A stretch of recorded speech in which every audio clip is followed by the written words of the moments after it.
пришло время для того, чтобы мы также были готовы принять причастие через те знаки, которые Он нам оставил, через хлеб и вино.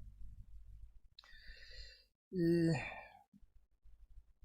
сегодня буду читать ряд текстов Писания, которые показывают, как Бог предусмотрел изначально даже от создания человека, предусмотрел для человека возможность получить в нем, в Боге, прощение,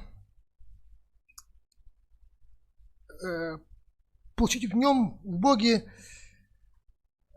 место, где можно спрятаться и не быть наказанным за свои грехи. Слышали, что мы не должны прятаться в мире от Бога, и это таки так. Но Бог призывает нас, чтобы мы были спрятаны в Нем. И от мира, и от греха, и от того гнева, наказания, которое мы заслужили. Видите, первый текст – это книга Бытие, глава 9, стих 6, когда Бог избавил мир от потопа и сохранил семью Ноя.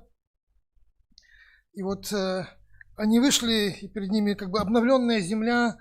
И Бог говорит, что это самое главное, что нужно человеку, чтобы ему было хорошо. И чтобы жизнь дальше продолжалась. Глава 9, стих 6.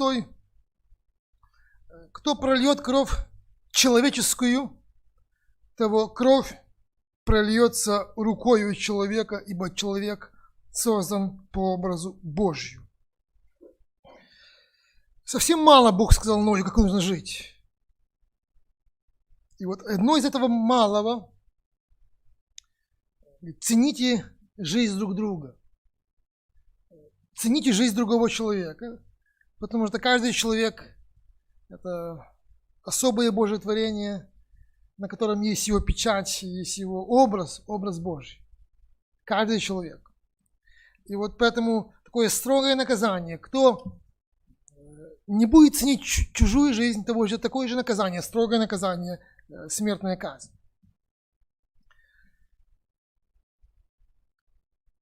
Человек имел право убивать другие живые существа, но кроме человека, на котором образ Божий.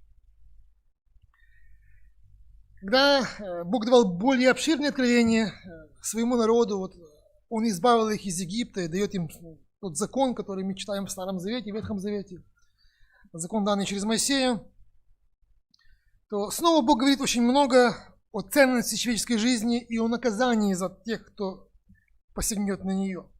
Исход 21 глава, стих 12 и дальше. «Кто ударит человека так, что он умрет, да будет предан смерти. Но если кто не злоумышлял, то есть не имел такой мысли, не имел таких намерений, а Бог попустил ему попасть под руки его, то я назначу у тебя место, куда убежать убийце. А если кто с намерением умертвит ближнего коварно, то и от жертвенника моего бери его насмерть». Снова Бог говорит о том, что очень строго будет наказание за чью-то смерть, но при этом говорит о том, что возможно, могут быть такие ситуации, когда человек просто где-то по неосторожности, неумышленно своим поведением сделает так, что у кого-то будет какая-то травма, казнь или смерть.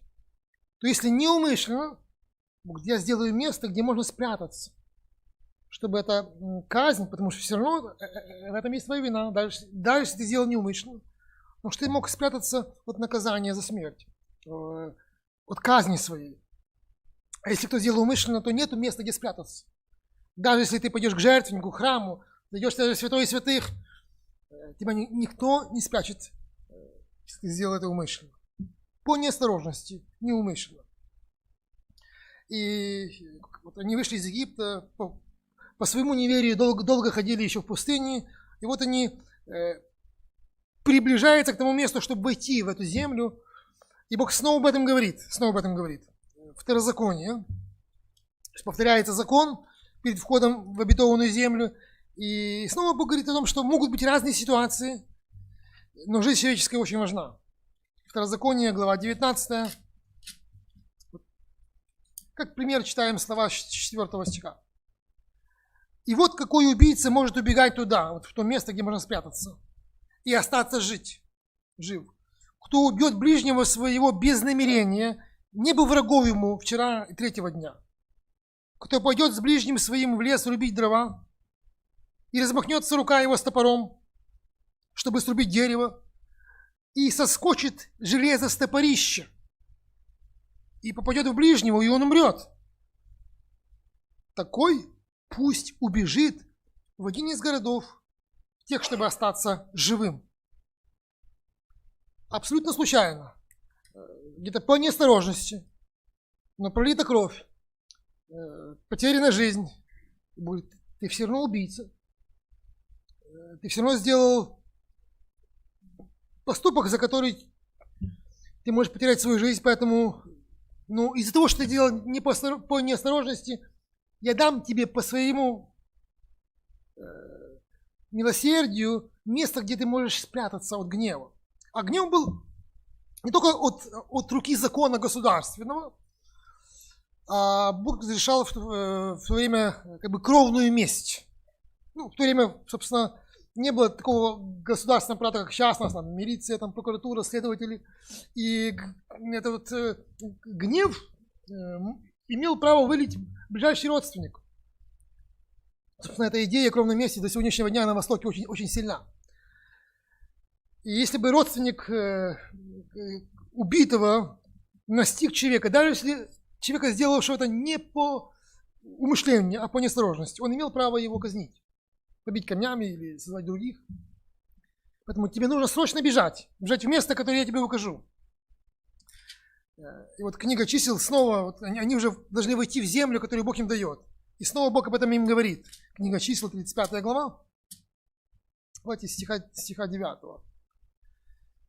«И сказал Господь Моисею, говоря: объяви сынам Израилевым и скажи, когда вы перейдете через Иордан, в землю ханаанскую, в вашу землю, выберите себе города, которые были бы у вас городами для убежища, куда мог бы убежать убийца, убивший человека неумышленно, и будут у вас города сии убежищем от мстителя, чтобы не был умерщвлен убивший, прежде нежели он предстанет, когда вы завоюете землю. Выберите себе города, которые будут служить этим местом, куда может убежать сделавший неумышленное убийство. И если он будет там, за стенами этого города, он защищен. И он предлагает им выбрать такие города, которые будут легко доступны, недалеко, то есть в разных местностях. Были выбраны 6 городов, так чтобы, еще раз, где-то человек мог, сделавший такое по неосторожности, мог легко туда добежать. К этим городам было повелено сделать хорошие дороги, и повелевалось эти дороги содержать всегда хорошо устроенными, чтобы легко можно было бежать. Даже на перекрестках этих дорог по пути к этим городам должны были висеть знаки, как у нас сегодня, как указатели, указывающие с надписью «Убежище». Там убежище. Туда ты можешь бежать. Так, но сам разговор об этом говорит о том, что нужно бежать. Куда может убежать убийца? Кажется, если идти туда по дороге. Нет, совсем другой разговор. Ты сделал это. На тебе гнев, на тебе наказание, твоей жизни угрожает. Срочно бежи туда. Оставь все, бежи туда. Ты должен поскорее туда добраться за стены города. Как только ты туда войдешь, ты под защитой этого закона, гарантирующего для неумышленных убийц это убежище. Есть очень старый псалом, написанный еще Иваном Степановичем Прохановым, которому больше 100 лет. Только первый куплет этого псалом на эту историю о городе убежище. Первый куплет. Вот город убежище, там за стеной. К нему поспешает беглец молодой.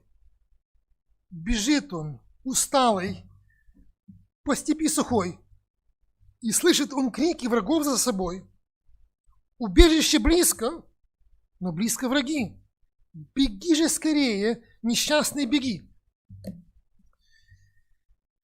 Как бы он ни устал, если он знает, что сзади опасность. Он не скажет, я сейчас устал, сяду, посижу, или где-то у меня, может быть, здесь какой-то бутерброд, я еще не успел его съесть, когда был в лесу. Нет, или скажет, я бежу, но вот такая природа красивая. Давайте сфоткаю эти цветы, чтобы выставить где-то у себя своим изображением. Абсолютно нет. И у него единственная мысль, говорит, бежи скорее, тебе угрожает опасность. И только перешагнув стены города, он мог где-то успокоиться. Это же глава чисел, стих 15. Для сынов Израилевых и для пришельца, и для поселенца между вами будет сии 6 городов убежищем, чтобы убегать туда всякому убившему человека неумышленно. Говорит, что это будет не только для вас, для евреев, это убежище, это мое милосердие, а для любого человека, живущего в вашей местности, который сделал бы это неумышленно. Для любого человека будет это убежище. Знаете, не все в Израиле было для любого человека. Не все. Любой человек не мог войти очень близко, может быть, в храм. В храме были надписи, которые запрещали входить в внутреннюю часть храма неевреям. Они не имели права на такое духовное убежище, вроде бы. Но здесь Бог говорит о том, что здесь имеет право любой. Это убежище для всех. Для всех, кто сделал это неумышленно, чтобы где-то не мог быть наказан так строго за то, что он сделал. Эта история о городах-убежище, о том, что они имеют доступ до всех, где-то является хорошей иллюстрацией того, что Бог намеревался сделать намного больше благодаря тому, что Он даст нам Иисуса Христа, всему миру. Потому что все мы очень сильно перед Богом виноваты. И все мы настолько виноваты, что вот этот гнев или этот меч, это мщение буквально бежит за нами по жизни. Справедливый Божий гнев, желая нас наказать за наши повинности, за наши даже убийства. Когда пришел Христос и говорил свои проповеди, Он, собственно, своими словами показал, что мы все виноваты, потому что не ценим жизнь человека другого. Мы все виноваты, и то, что сказано в убийстве, касается и нас. Матфея 5 глава, с 21 стиха. Вы слышали, что сказано древним: не убивай. Кто же убьет, подлежит суду. Это был закон. А я говорю вам, что всякий, гневающийся на брата своего напрасно, дословно, гневающийся на брата своего всякий, подлежит суду. Кто же скажет брату своему рака, слова оскорбительные, подлежит синедриону, а кто скажет безумный, подлежит гиене огненной. Здесь сказано о гневе на человека, о гневе, который также выражается словами оскорбительными. За сказанное оскорбительное слово в адрес другого человека, в лицо другому человеку. Просто в гневе. Иисус говорит, это то же самое, что убийство. Как гнев человека творит, что он делает зло и убивает, тот же самый гнев проявляется злостью в словах. За сказанное слово, за просто гнев, за раздражение, за ярость. Говорит, ты заслужил наказание. То же наказание, которое должно было пасть на убийцу. Поэтому говорит о том, что ты должен немедленно идти, искать примирение. Вот так, поэтому перед Богом мы все виноваты. Перед Богом мы все преступники. Перед Богом мы все те, кого Бог называет, что ты сделал убийство. Но я же никого не хотел убивать. Но если даже так, если это мы делали неумышленно, просто из-за своей такой нехорошей природы, меч угрожает, тебе нужно укрытие, тебе нужно безопасное место, которым для нас является Христос, приглашая нас, чтобы мы вошли в Него, были в Нем, оставались в Нем. Причем была процедура, вот, как человек должен в этот город войти. Давайте увидим эту процедуру. Иисус Навина. Иисус Навин вошел в эту обетованную землю и ее завоевал. И он эти города выбрал для убежища. И вот какая процедура должна была бы быть человеку, который вот убегает за свое даже нечаянное преступление и входит в город. Входит в город убежище. Кажется, ну все, ты же вошел в город. Можно представить, как он запыхался, усталый, вбегает в город. В принципе, где-то он может успокоиться. Но вот что дальше идет? Иисуса Навина, глава 20, стиха 4 я читаю. «И кто убежит в один из городов сих, пусть станет у ворот города». Бежал в город, остановись у ворот, и там, скорее всего, будут сидеть старейшины, как обычно, и расскажут вслух старейшин города сего дело свое. И они примут его к себе в город и дадут ему место, чтобы он жил у них дальше. И когда погонится за ним мстящий за кровь, то они не должны выдавать в руки его убийцу, потому что он без умысла убил ближнего своего и не имел к нему ненависти ни вчера, ни третьего дня.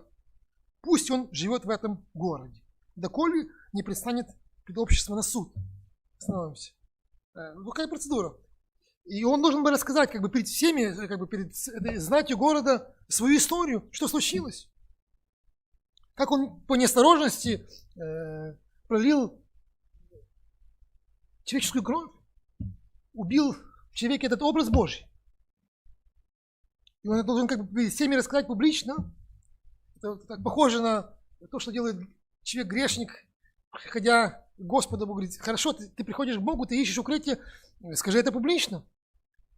Исповедуйся в своих грехах публично. Он это делает, хорошо, теперь ты имеешь право войти в этот город. Они должны были ему предоставить жилье. Ты входишь в город на какое-то время, но будет заседание суда. Будет суд, на котором будет рассмотрена твоя версия, версия других людей. Оценены, так ли это было или не так. В действительности не имело ли ты какого гнева, не было у тебя вражды с этим человеком. Было ли это по-настоящему случайно. И только после суда он мог как бы, иметь уже уверенность, что теперь он имеет право здесь жить долго, быть под защитой этого города. Тоже напоминает, как человек покаялся, исповедовал хорошо, но подожди, придет какое-то время, будет как бы, совещание церкви, подобуск тебя к крещению. И то когда твое как бы, покаяние подтвердится жизнью, ты будешь частью этого общества. Так, он входил в город, ему давали право жить, он был под защитой, ему даже предоставляли жилье, но также ему нужно было там себя кормить. Он должен был работать своими руками. Если даже он где-то так вырос, что не мог себе зарабатывать, его учили, как работать, чтобы он там жил. Причем эти города были необычные города. Это были города, в которых жили левиты. То есть Бог выбирал убежищем очень как бы, такое хорошее для духовного восстановления место человека. Чтобы, пребывая в обществе как бы, такого, духовной среды, как Бог помещает грешников в церковь, да?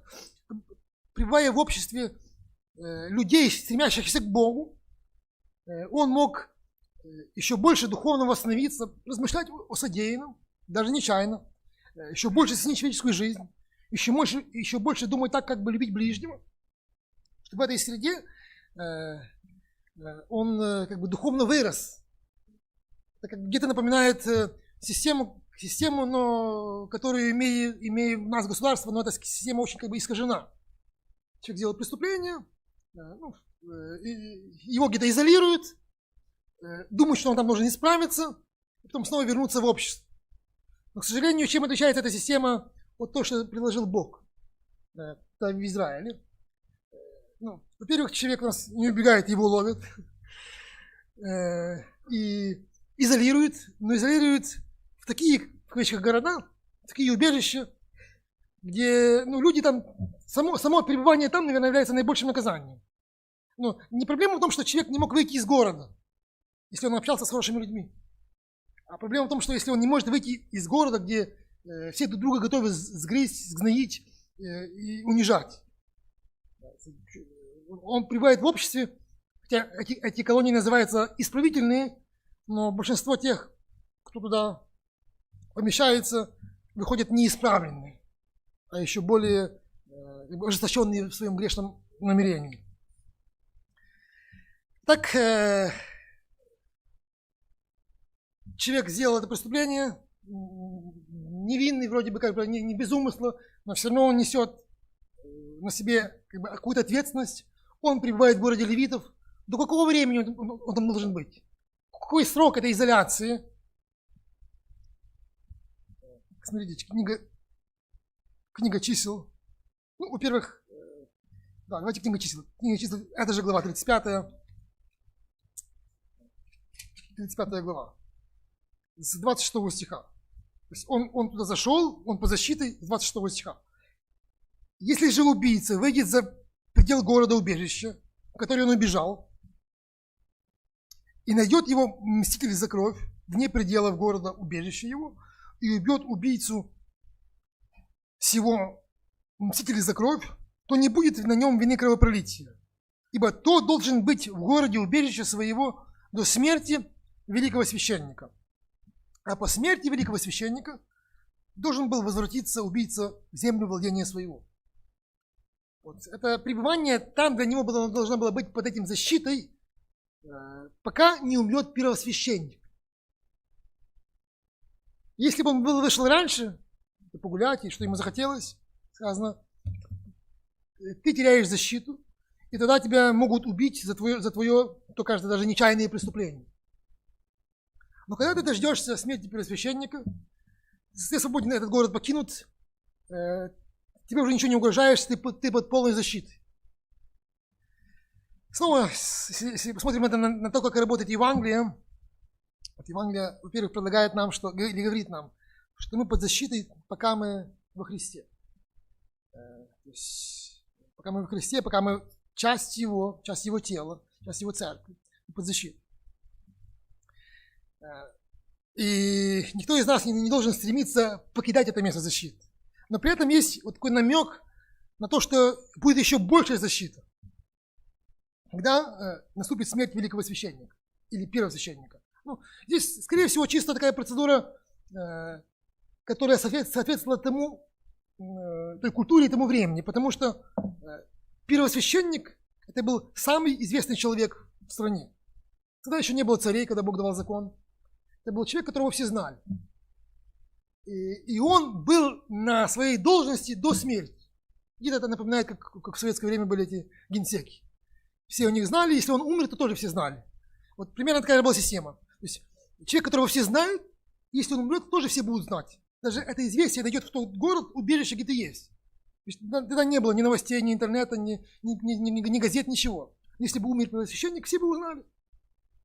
И этот человек узнает, оказывается, умер первосвященник, собирает чемоданы, и он свободен. Ему ничего не угрожает. Хотя, еще раз, это была процедура сугубо такая к той культуре, но, скорее всего, и в ней есть намек, что вот эту полную защиту дает нам смерть первосвященника. Я не знаю, как она тогда влияла на того преступника, но для нас это влияет. Смерть Христа, которую мы вспоминаем, дает нам полную защиту, полное прощение, то есть полное убежище. Нам ничто не угрожает. Но все это действует при одном условии. Весь этот механизм действует при одном условии. Если человек делал это преступление неумышленно. Это все преступление, но неумышленно. Знаете, мы можем говорить о себе, о том, что Бог призывает нас, вот, когда мы принимаем хлебопреломление, мы должны тоже перед Богом исповедоваться, признать свои согрешения. Даже иногда Бог это делает, говорит, что мы должны это делать публично или перед братьями, признавать друг перед другом преступления. Как должен делать это публично был человек, который убегал в это убежище. Но все это действует тогда, когда мы это делаем, сокрушаясь в том, к чему мы где-то попали по неосторожности. Послание к евреям, глава 10, напоминает нам о том, когда мы имеем это убежище, когда мы имеем эту защиту в жертве Христа.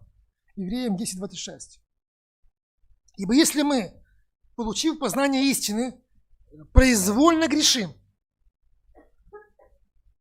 то не остается более жертвы за грехи, но некое страшное ожидание суда и ярость огня, готового пожрать противников.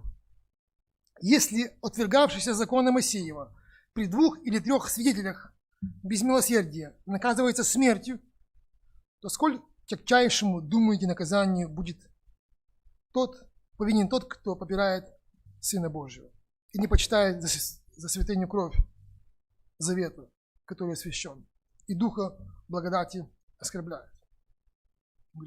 Я даю вам эту жертву, я даю вам эту защиту. Моя кровь действует над вас, если даже вы согрешили, но это слово не было произвольно. Слово произвольно в других текстах Евангелия приводится охотно. Охотно. Когда человек грешит охотно, то есть без какого-то принуждения, без того, чтобы где-то просто ступился, просто желает быть во грехе, выбирает его сам, и сам туда идет, преднамеренно, планируя и отдаваясь этому, это убежище не для тебя. Может быть, как иллюстрацией охотного или произвольного греха и непроизвольного, может быть, то, что сделали перед смертью Христа Иуда и Петр. Один отрекся, другой предал его. Вот Петр сделал это абсолютно неохотно. Он этого абсолютно не хотел. Он и хотел другого, он хотел пойти и Христа защищать. Он хотел быть с ним до конца. Но просто смолодушествовал, просто испугался, просто из-за своей греховной слабости побоялся. Иуда же сделал это произвольно, охотно, без принуждения, хладнокровно. Но даже если Петр это сделал, еще раз, Петр это сделал не произвольно. Нужно было ли ему каяться? О, да. Помните, как он очень горько сокрушался в том, что он сделал.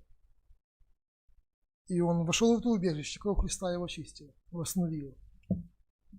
И жизнь его дальнейшее показывает, что в нем было сокрушение, в нем было исповедание, и он стремился до конца быть Христу верным. Сегодня Господь снова нам говорит о том, что мы много виноваты.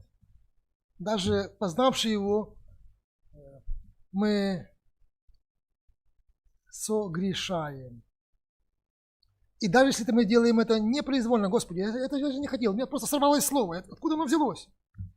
Это не значит о том, что мы не виноваты. Это не значит о том, что не нужно каяться и исповедоваться. И искать в нем убежище и защиту. Пусть Господь нас благословит, чтобы и сегодня мы так исповедовались перед Ним, чтобы мы были в Его защите, мы были в Его убежище и оставались в Нем всегда. И это будет для Его славы.